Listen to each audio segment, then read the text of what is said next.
Hello students, how are you all? I hope you are all fine and your study is going well.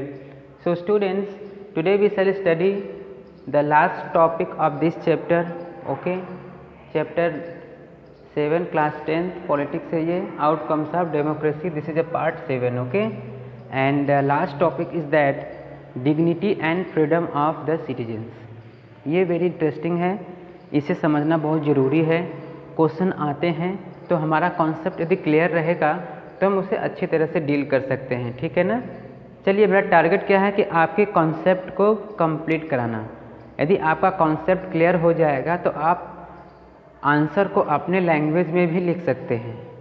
This is a very good process that you write the answer in your own language. By understanding if you are writing the answer in your own language, that's good. Okay, so यहाँ पर जो topic है वो क्या है, dignity and freedom of the citizens. देखिए, जैसा कि बात किया गया है डिग्निटी एंड फ्रीडम. डिग्निटी जो होता है, हर एक व्यक्ति का अपनी डिग्निटी होती है, अपना इज्जत होता है, मान सम्मान होता है. और उसकी फ्रीडम, उसकी आज़ादी, हर एक सिटीजन्स का डिग्निटी है और हर एक सिटीजन्स का उसका फ्रीडम है. तो इसके बारे में हम लोग चर्चा यहाँ पर करेंगे, ध्यान से देखिएगा.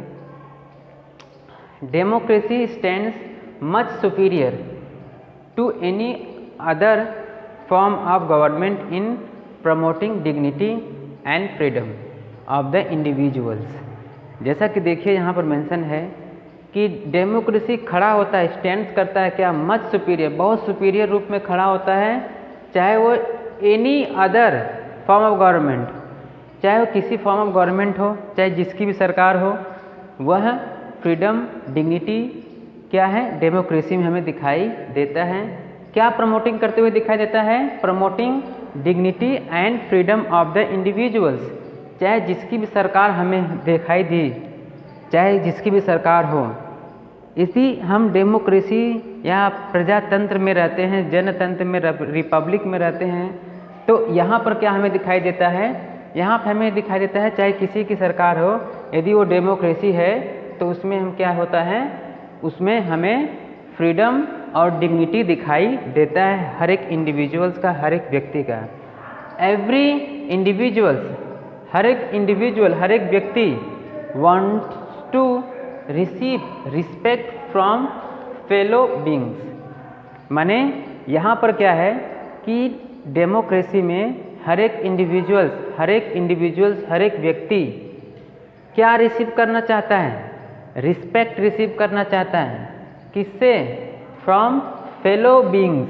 फेलो बींग्स माने क्या होता है स्टूडेंट्स, जो एक साथ काम करते हैं, समाज के जो वर्ग होते हैं जो एक साथ काम करते हैं, उनसे वो रिस्पेक्ट चाहता है कि यदि मैं काम सही से कर रहा हूँ तो वे सही से मुझे पुकारें, सही शब्दों का इस्तेमाल करें, ठीक है ना, क्योंकि मेरी डिग्निटी है और मेरी डिग्निटी से बढ़कर कुछ नहीं है. तो यहाँ पर जो फेलो बींग्स हैं, जो फेलो वर्कर्स हैं, जिसके साथ वो रहते हैं, जिसके साथ काम करते हैं, जिसके साथ खाते हैं, उठते हैं, बैठते हैं, सही से बात करें, सही से रिस्पेक्ट करें, ठीक है ना.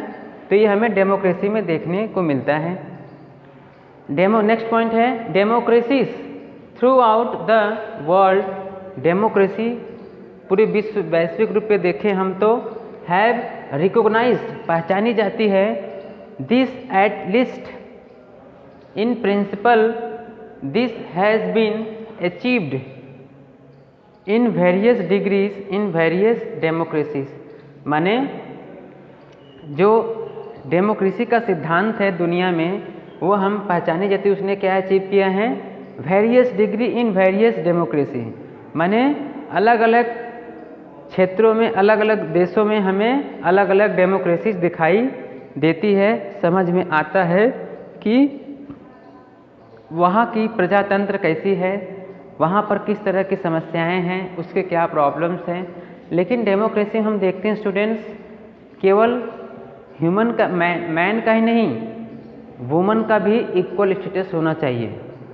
ये नहीं कि रिपब्लिक है, डेमोक्रेसी है, मैन जो मेल हैं उनका पूरा प्रिविलेजेस है, पूरा वर्चस्व है, लेकिन औरत का जो फीमेल है उनका कोई वर्चस्व ही नहीं है, उनको अभी भी मतलब नज़रिए से गलत देखा जाता है, उनका कोई स्टेटस नहीं है, तो ऐसा नहीं होना चाहिए। क्योंकि समाज में यदि हम रिपब्लिक है, डेमोक्रेसी है, तो वहाँ पर क्या हमें देखने को मिलता है कि पूर्ण तरफ से कंप्लीट रूप से, चाहे वो मैन हो, चाहे वुमन हो, चाहे कोई भी व्यक्ति हो, सबके लिए क्या होना चाहिए, इक्वल फ्रीडम होना चाहिए, इक्वलिटी की बात हो, उनके फंडामेंटल राइट्स की बात हो, उनके फंडामेंटल ड्यूटीज़ हों, तब हम इसे मानते हैं ये क्या है, डेमोक्रेसी है। सो ये रहा, I hope from this point you have understand this topic very well.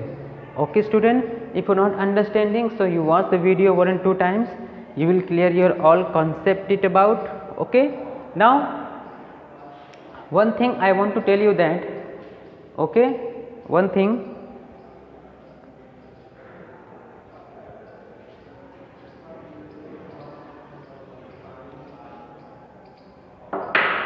आपका आज आपका स्टूडेंट्स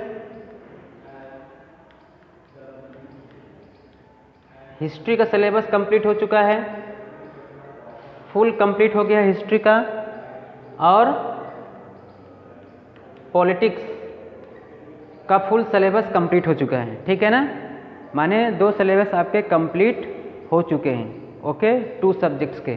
बचा क्या है, बचा है जियोग्राफी और इकोनॉमिक्स। ये बहुत जल्दी भी कंप्लीट हो जाएगा, क्योंकि एक इसमें बचा हुआ है, एक चैप्टर इसमें बचा हुआ है, ठीक है ना।